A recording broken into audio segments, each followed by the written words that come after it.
Sa nasirang gusali ng JAA, sinabi ni Osaragi kay Shishiba na ngayon ay lubos na niyang nauunawaan ang ibig sabihin nito noong nakaraang araw na nakakainis talaga kapag sinira ng ibang tao ang bahay mo. Dagdag pa niya, mas matindi pa ito kaysa sa isang simpleng pagkawasak, lalo na't halos 40% ng Kanto branch ang naapektuhan. Sinabi ni Shishiba na marami sa kanilang mga kliyente ang nag-cancel ng hit requests. Agad namang nagtanong si Osaragi kung ano na ang mangyayari sa kanilang annual bonus. Huwag mo na yang asahan, sagot ni Shishiba, na siyang ikinapanglumo ni Osaragi. Idinagdag pa ni Shishiba na kailangan na rin nilang tawagin ang iba pa nilang kasamahan at pabalikin ang mga ito kaagad. Bigla siyang napaisip at nagtanong, ano na kaya ang ginagawa ni Kanaguri? Samantala, sa isang luma at abandonadong gusali, makikitang tinatahi ni Reindeer Boy ang naputol na kamay ni Gaku.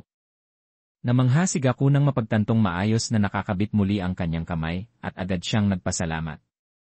Subalit, sinabi ni Reindeer Boy na dapat niyang pasalamatan ang taong responsable sa ginawa sa kanya, dahil napakalinis ng pagkakahiwa at hindi gaanong naapektuhan ang kanyang muscle tissue. Tinanong pa niya kung sino ang taong iyon na kayang gawin ang ganong atake. Walang naging reaksyon si Gaku at bigla niyang naalala ang pag-atake ng matanda. Doon ay sinabi ni Slar na si Gaku ang unang taong nakaligtas laban kay Mr. Takamura. Makikitang napagod si Slar matapos ang kanilang pag-atake sa JAA, kahit pa hindi sila nagtagumpay. Hindi rin niya inaasahan na makakasalubong niya si Takamura doon. Dagdag pa ni Slar, hindi niya alam kung ano ang relasyon ni Takamura sa JAA o kung ano ang mga plano nito. Maliban sa kanyang hindi kapani-paniwalang lakas, nananatiling isang misteryo si Takamura. Dagdag pa ni Gaku, siya ang sagisag ng lahat ng dugo, at galit na ibinuhos ng bawat mamamaslang sa kasaysayan ng mundo. Kaya naman, napakalakas niya.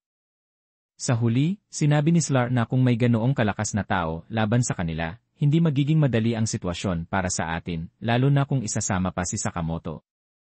Nagpahayag si Gaku kay Slar na kung gusto niya, maaari na nilang tawagin ang iba pa nilang kasamahan at ituloy ang Japan Tour.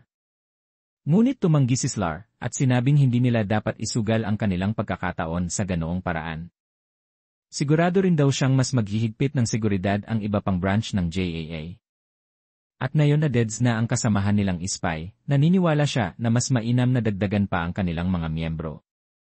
Sa tindahan ni Sakamoto, ipinaalam ni Shin kay Sakamoto na nais niyang pumunta sa JCC upang makakuha ng impormasyon tungkol kay Slar.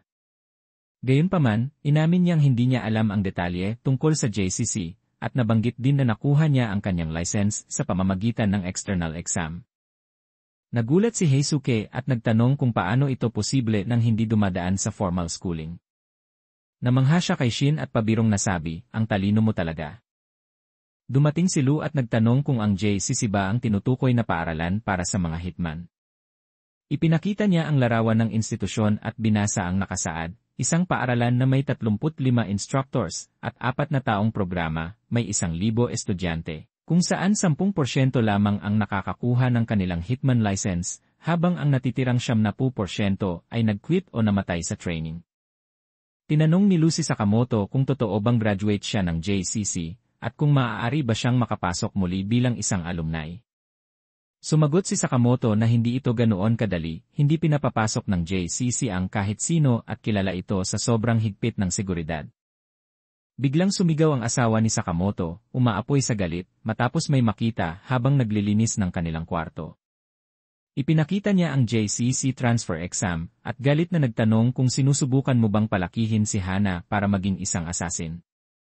Nanginginig na sagot ni Sakamoto, hindi po, ma'am.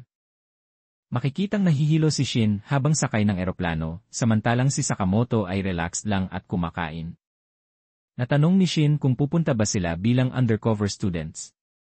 Sagot naman ni Sakamoto, iyon daw ang pinaka-safe at siguradong paraan. Ipinakita rin ng ibang pasahero, karamihan ay mas matanda kaysa sa kanila. Kaya't sinabi ni Sakamoto na wala dapat ipag-alala si Shin dahil wala namang age limit ang JCC. Naalala ni Shin na alumni pala si Sakamoto, kaya't napatanong siya kung hindi ba siya makikilala roon. Nagsuot si Sakamoto ng sombrero at sinabing magdi-disguise na lang siya. Samantala, napansin sila ng isang babaeng may blue hair at tinanong kung hindi ba sila kinakabahan. Bagamat halata ang kaunting pag-aalala sa kanyang mukha, inassure niya ang sarili na magiging assassin siya, at gagawin niya ang lahat para magtagumpay. Nag-enjoy ka ba sa episode na to? Kung oo, palike naman ang video at huwag kalimutang mag-subscribe sa aming channel. Malaking tulong yun para sa amin bilang small content creators. Maraming salamat po, arigatou gozaimasu. Habang nasa biyahe, sinabi ni Sakamoto kay Shin na mas mahirap ang transfer exam kumpara sa general admissions exam, at karamihan ng aplikante ay skilled na para maging professional. Kaya, ayon sa kanya, dapat laging handa. Maya-maya, lumapit ang isang lalaki sa kanila at nagtanong kung mga baguhan lang ba sila. Ipinakilala niya ang sarili bilang Kill Baby at sinabi na ito na ang kanyang ika-6 na attempt para sa exam. Nagbigay din siya ng advice kina Sakamoto, mas mainam daw na kunin ang exam na walang laman ng tiyan, dahil ang gutom ay nagpapatalas ng human senses. Ayon pa sa kanya, kailangan nilang manatiling alerto, kung hindi ay baka ikapahamak nila. Walang gaanong reaksyon sina Sakamoto at Shin at nagpatuloy lang sila sa pagkain.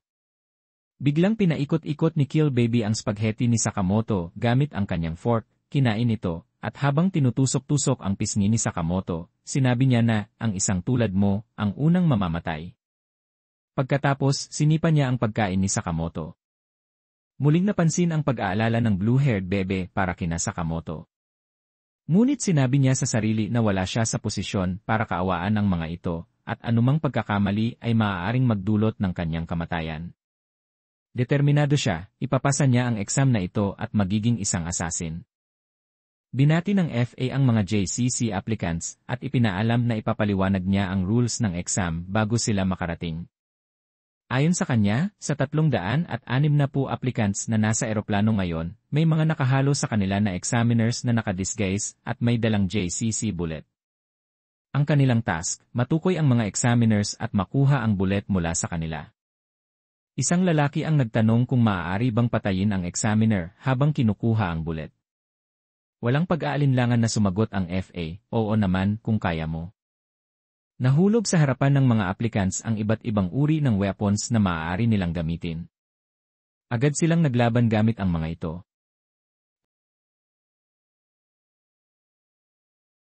Nagreklamo si Kill Baby, sinasabi kung paano siya makakalaban gamit lamang ang isang spatula, gusto mo bang ipagluto ko sila? Agad itong kinuha ng FA at ipinalo sa kanya, sabay ipinakita ang mga bala habang sinasabi, dapat mabilis mag-adapt ang isang tao sa kahit anong sitwasyon, anumang oras. Tinapakan ni Maskman Boy si Kalbo sa ulo at saka binaril ito. Lumapit siya upang i-check kung may bullet ito, nang wala siyang makita, agad siyang nag-spray ng alcohol sa kanyang mga kamay, ayaw kasi niya ng kahit kaunting dumi sa katawan. Isang lalaki ang nagtago sa overhead bin ng eroplano, at nagpa siya na lang na maghintay habang nagpapatayan ang iba, bago niya kunin ang bala. Si Blue Hair Bebe naman ay sinusubukang alamin kung paano paputukin ang baril na hawak niya. Napansin ito ng isang lalaki at agad siyang sinugod. Ngunit habang papalapit ito, biglang pumutok ang baril at kung saan-saan tumama ang mga bala. Dahil dito, natakot ang mga lalaki at nagsitakbuhan. Ang bumagsak sa harapan ni Sakamoto ay isang hindi inaasahang paborito niya, isang ballpen. Isang lalaki ang nakakita sa kanya, at bago pa ito makaatake, mabilis niya itong pinagsasampal sa mukha gamit ang hawak na ballpen hanggang sa tuluyan itong bumagsak. Nakita ito ng mga nakapaligid at may narinig siyang nagsabi na malakas yung matabang yon, baka isa siya sa mga examiner. Isa-isa silang sumugod, ngunit wala ni isa ang nakatama. Sa halip, lahat sila ay napabagsak niya gamit lamang ang isang ordinaryong ballpen. Iniligtas din niya si blue-haired bebe, winasak ang baril ng lalaki, at binigyan ito ng isang malakas na suntok para mapatumba. Agad namang nagpasalamat ang babae sa tulong niya. Ang umatake pala ay isang examiner, base sa dala nitong mga bala. Napansin ng babae na kakaiba ang kilos ni Sakamoto, parang isang veteranong assassin. Pinuri niya ito at inamin na napahanga siya. Ibinigay pa ni Sakamoto sa kanya ang isang bala, dahil sobra naman daw ang nakuha niya. Subalit, agad itong ibinalik ni blue-haired bebe, dahil mayroon daw siyang isang role model, at kung siya yon, hindi rin niya tatanggapin ang bala. Dagdag pa niya, kahit hindi siya katulad ng iba, laging sinasabi ng kanyang mga magulang na mas mahalaga ang pagtulong sa gawaing bahay kaysa maging isang hitman.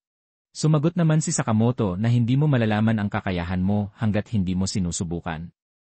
Sumang-ayon ang babae at pinatunayan na hindi hadlang ang laki ng pangangatawan sa paggawa ng tama. Sinakal ni Maskman Boy ang flight attendant, kinuha ang bala nito, at malamig na kinumpirma. Pwede kitang patayin pagkatapos kong makuha to, di ba? Bago pa niya tuluyang mapatay ang babae, dumating si Shin at agad siyang sinipa.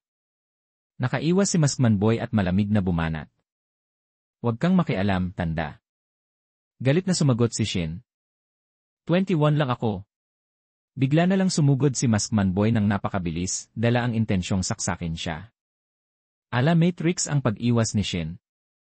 Habang patuloy niyang iniiwasan ang mga bala, isang hindi inaasahang tama ang sumapol sa kanya.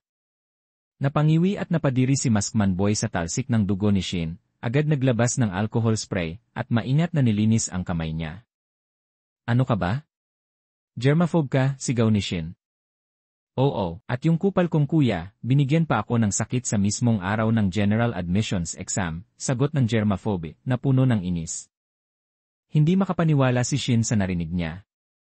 Maya-maya, tinanggal ng germaphobe ang isang pin mula sa sapatos niya, at doon lumabas ang isang mahabang blade.